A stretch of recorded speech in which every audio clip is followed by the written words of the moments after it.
Good morning everybody. ನಾನಿವತ್ತೊಂದು ನಿಮಗೆ welcome to my channel. ನಾನು ಮಾವಿನ ಹಣ್ಣಿನಿದ್ದು ಇವತ್ತೊಂದು ಶೀರಾ ಮಾಡಿ ನಾನು ಇವತ್ತು ಸಂಕಷ್ಟ ಚತುರ್ದಶಿ. ಸೊ ಸಂಕಷ್ಟ ಚತುರ್ದಶಿಗೆ ಎಲ್ಲರಿಗೂ ಹಾರ್ದಿಕ ಶುಭಾಶಯಗಳು. ಯಾಕೆ ನಾನು ಪ್ರತಿ ತಿಂಗಳು ನಾನು ಸಂಕಷ್ಟ ಚತುರ್ದಶಿಯನ್ನು ನಾನು ಉಪವಾಸವನ್ನು ಮಾಡ್ತೇನೆ. ಆಗ ದೇವರಿಗೆ ನಾನು ಪ್ರಸಾದ ಯಾವಾಗಲೂ ಇಡ್ತೇನೆ, ಶೀರಾ ಮಾಡಿ ಇಡ್ತೇನೆ, ಸಪಾದ ಅಂತ ಮಾಡಿಬಿಡ್ತೇನೆ. ಇವತ್ತು ನಾನು ಮಾವಿನ ಹಣ್ಣಿನದು ಶೀರಾ ಮಾಡಿ ದೇವರಿಗೆ ಗಣಪತಿಗೆ ಇಡ್ತಾ ಇದ್ದೇನೆ. ಅದನ್ನು ಆ ವಿಡಿಯೋ ನಿಮಗೀಗ ಶೇರ್ ಮಾಡ್ತಿದ್ದೇನೆ. ನಾನೀಗ ಮೊದಲಿಗೆ ಯಾವ ಪ್ಯಾನಲ್ಲಿ ನಾನು ಮಾಡ್ತೇನೆ ಆ ಪ್ಯಾನನ್ನು ಗ್ಯಾಸಲ್ಲಿ ಆನ್ ಮಾಡಿ ಬಿಸಿಗೆ ಇಟ್ಟಿದ್ದೇನೆ. ಇದರೊಂದು 4 ರಿಂದ 5 ಟೇಬಲ್ ಸ್ಪೂನಷ್ಟು ನಾನು ಗೀ ಹಾಕ್ತೇನೆ. ನಾವು ಬಾಂಬೆ ರವೆಯಲ್ಲಿ ಮಾಡೋದು. ನಾನು ಇದನ್ನು ಒಂದು ಮಾವಿನ ಹಣ್ಣು ತಗೊಂಡಿದ್ದೇನೆ. ಆದಷ್ಟು ಸಿಹಿ ಇರುವ ಕಲರ್ ಇರುವ ಮಾವಿನ ಹಣ್ಣನ್ನು ನೀವು ತೆಕ್ಕೊಳ್ಳಿ. ಇದು ಗ್ಯಾಸ್ ಆನ್ ಮಾಡಿದ್ದೇನೆ. ಈಗ ಗೀ ಬಿಸಿ ಆದ ಕೂಡಲೇ ನಾನು ಬಾಂಬೆ ರವೆ ಹಾಕ್ತೇನೆ. ಈ ಥರದ ಬಾಂಬೆ ರವೆ ಇದನ್ನು ಹಾಕ್ತೇನೆ, ಬಿಸಿ ಆಗಲಿ. ಈಗ ನಾನು ಬಾಂಬೆ ರವೆ 1 ಕಪ್ ಹಾಕ್ತೇನೆ. ಕಪ್ಪಲ್ಲಿ ಮಾತ್ರ ಮೆಜರ್ಮೆಂಟ್. ನಾನು ಇದಕ್ಕಿಂತ ಮೊದಲು ನಾನು ನಿಮಗೆ ಶೀರಾ ರೆಸಿಪಿ ನಾನು ಡೌನ್ಲೋಡ್ ಮಾಡಿ ರೆಸಿಪಿ ಹಾಕಿದ್ದೇನೆ ನಿಮಗೆ. ಇದು ಮಾತ್ರ ಗ್ಯಾಸನ್ನು ಸಿಮ್ಮಲ್ಲಿಟ್ಟು ಹುರಿಯಿನಿ. ಇದು ಕಲರ್ ಸ್ವಲ್ಪ ಚೇಂಜ್ ಆಗ್ತದೆ ಮತ್ತು ಸ್ಮೆಲ್ ಬರ್ತದೆ. ಈ ಬಾಂಬೆ ರವೆ ಉಬ್ತದೆ. ಆಗ ನಾವು ಬೇರೆ ಇಂಗ್ರೀಡಿಯೆಂಟ್ಸನ್ನು ಹಾಕಿದರೆ ಸರಿ. ಪೈನಾಪಲ್ದು ಶೀರವು ನಾನು ಮಾಡಿ ಹಾಕಿದ್ದೇನೆ. ಇವತ್ತು ನಾನು ಮಾವಿನ ಹಣ್ಣು, ಈಗ ಸೀಸನ್ ಅಲ್ಲ, ಮಾವಿನ ಹಣ್ಣು ಸಿಕ್ತು. ಮಾವಿನ ಹಣ್ಣು ಅದೇ ಹುಳಿ ಇಲ್ಲದ ಆಪೂಸು. ನಾನು ಇವತ್ತು ಮಾತ್ರ ಮಲ್ಲಿಕ ತೆಕ್ಕೊಂಡಿದ್ದೇನೆ. ನನ್ನ ಮನೇಲಿ ಮಲ್ಲಿಕ ಮಾವಿನ ಹಣ್ಣು ಇತ್ತು. ಆ್ಯಕ್ಚುಲಿ ಆಪೂಸು ಒಳ್ಳೇದಾಗ್ತದೆ ಮಲ್ಲಿಕಕ್ಕಿಂತಲೂ, ಅದರಲ್ಲಿ ಒಳ್ಳೆ ಕಲರ್ ಬರ್ತದೆ. ಬಟ್ ನನ್ನ ಹತ್ರ ಇದ್ದದ್ದು ಇವತ್ತು ಮಲ್ಲಿಕ ಮಾವಿನ ಹಣ್ಣು. ಅದಷ್ಟು ಸ್ವಲ್ಪ ಹುಳಿ ಬರ್ತದೆ. ಅದು ನನಗೆ ಟೇಸ್ಟ್ ನೋಡಲಿಕ್ಕೆ ಇವತ್ತು ನಾನು ದೇವರಿಗೆ ಇಡ್ಲಿಕ್ಕೆ ಹೋಗಿ, ಪ್ರಸಾದ ಇಡ್ಲಿಕ್ಕೆ ಹೋಗಿ ನನಗೆ ಟೇಸ್ಟ್ ಮಾಡಲಿಕ್ಕೂ ಆಗೋದಿಲ್ಲ. ಸೊ ಇದನ್ನು ನಾವು ಮೀಡಿಯಮ್ ಫ್ಲೇಮಲ್ಲಿ 1 ರಿಂದ 2 ನಿಮಿಷ ಹುರಿಬೇಕು. ಈಗ ನೋಡಿದ್ದು ಕಲರ್ ಚೇಂಜ್ ಆಗ್ತಾ ಬಂತು. ನಾನು 1 ರಿಂದ 2 ನಿಮಿಷ ಲೋ ಫ್ಲೇಮಲ್ಲಿ ನಾನು ಇದನ್ನು ಫ್ರೈ ಮಾಡಿದ್ದೇನೆ. ಸ್ಮೆಲ್ಲು ಬರ್ತಾ ಉಂಟು ಒಳ್ಳೆ. ಈಗ ನಾನು ನಂದು ವಿಡಿಯೋ ಸ್ಕಿಪ್ ಆಯಿತು, ನಾನು ತೋರಿಸ್ತೇನೆ ನಿಮಗೆ. ನಾನು ಇಲ್ಲಿ ಒಂದು ಬಾಣಲೆ ಇಟ್ಟಿದ್ದೇನೆ. ಅದರಲ್ಲಿ 1 ಟೇಬಲ್ ಸ್ಪೂನು ತುಪ್ಪ ಹಾಕಿದ್ದೇನೆ. ಇದನ್ನು ಸ್ಟಾರ್ಟಿಂಗೇ ನೀವು ಮಾಡ್ಬೋದು. ಸ್ಟಾರ್ಟ್ ನೀವು ತುಪ್ಪ ಹಾಕ್ತಿರಲ್ಲ ಆಗಲೇ ಮಾಡ್ಬೋದು. ಗೇರು ಬೀಜ ಫ್ರೈ ಮಾಡ್ತೇನೆ. ಇದಕ್ಕೆ ಟೇಸ್ಟಿಗೆ ತಕ್ಕ ಲವಂಗ 2 ಹಾಕ್ತೇನೆ. ಇದನ್ನು ಫ್ರೈ ಮಾಡುವ.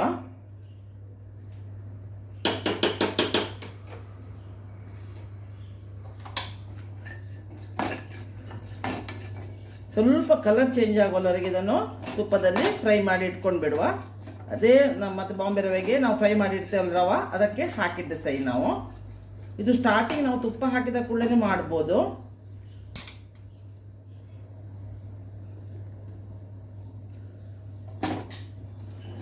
ಸ್ವಲ್ಪ ಕಲರ್ ಚೇಂಜ್ ಆಗೋವರೆಗೆ ಫ್ರೈ. ಲವಂಗ ಹಾಕೋದು ಡೈಜೆಷನ್ಗೆ ಒಳ್ಳೆಯದಾಗ್ತದೆ, ಸಿಹಿ ಅಲ್ಲ, ಸ್ವಲ್ಪ ಒಳ್ಳೆಯದಾಗ್ತದೆ, ಸ್ಮೆಲ್ಲು ಒಳ್ಳೆ ಕೊಡ್ತದೆ. ನೋಡಿದು ಫ್ರೈ ಆಯಿತು. ಇದರಲ್ಲಿ ಇನ್ನು ಬಿಸಿಯಲ್ಲಿ ಅದು ಫ್ರೈ ಆಗ್ತದೆ. ಈಗ ನಾನು ಪುನಃ ಇದನ್ನು ರವವನ್ನು ಇಡ್ತೇನೆ. ನೀವು ನಾರ್ಮಲ್ ಮಾಡೋ ಹಾಗೆ ಮಾಡೋದು ಶೀರಾ. ಯಾವಾಗ ನಾರ್ಮಲ್ ನೀವು ಹೀಗೆ ಶೀರಾ ಮಾಡ್ತೀರಿ ಅದೇ ಥರ ಮಾಡೋದು. ಈಗ ಇದು ಕಲರ್ ಚೇಂಜ್ ಆಯಿತು. ಈಗ ನಾನು ಈ ರವೆ ಇಡ್ತೇನೆ.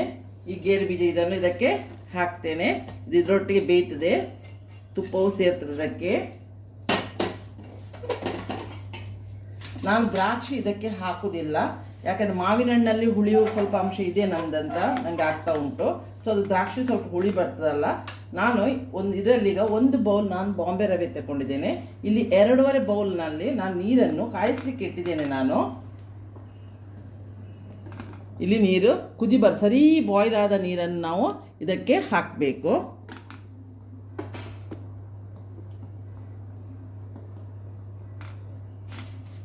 ಇದೆಲ್ಲ ಮಿಕ್ಸ್ ಮಾಡುವ. ಇಲ್ಲಿ ನೀರೀಗ ಬಾಯ್ಲ್ ಆಗ್ತಾ ಉಂಟು ನೋಡಿ. ನಾನೀಗ ಬಾಯ್ಲ್ ಆದ ನೀರನ್ನು ಇದಕ್ಕೆ ಹೀಗೆ ಬರ್ತಾ ಉಂಟು ನೋಡಿ. ಈ ಥರ ನೀರನ್ನು ಇದಕ್ಕೆ ಗ್ಯಾಸನ್ನು ಮಾತ್ರ ಸಿಮ್ಮಲ್ಲಿಟ್ಟು ಹಾಕಬೇಕು.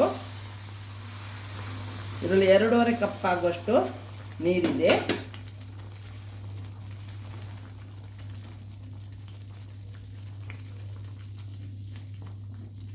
ಇದೆಲ್ಲ ಹೊಂದ್ಕೊಳ್ತದೆ. ಈಗ ಸಿಮ್ಮಲ್ಲಿ ಬೇಯಲಿ.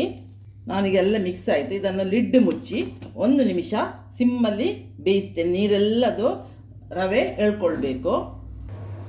ಈಗ ನೋಡಿ ರವೆ ಎಲ್ಲ ನೀರನ್ನು ಎಳ್ಕೊಳ್ತಾನೆ. 1 ನಿಮಿಷ ಇಟ್ಟದೆ ಅಷ್ಟೇ. ಇದು ರವೆ ಎಳ್ಕೊಳ್ತದೆ ಈ ಥರ ಆಗುವಾಗ.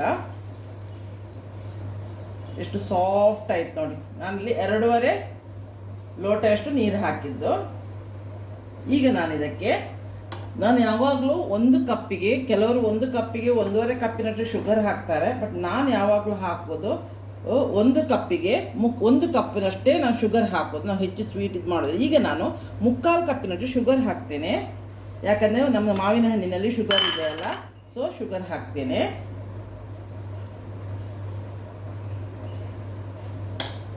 ಇದು ಚೆಂದ ಮಾಡಿ ಮಿಕ್ಸ್ ಮಾಡುವ.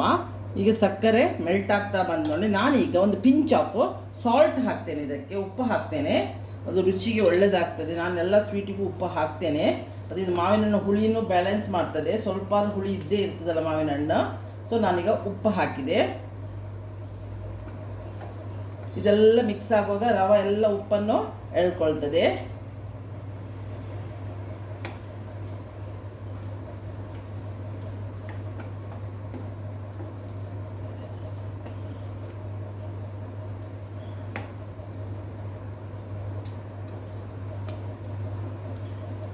ನೋಡಿ ಎಷ್ಟು ಲೈಕ್ ಮಿಕ್ಸ್ ಆಯ್ತು ನೋಡಿ. ಈಗ ಅದು ಅದೇ ಸಿಮ್ಮಲ್ಲೇ ಮಾತ್ರ ಗ್ಯಾಸಲ್ಲಿ ಮಾಡಬೇಕು.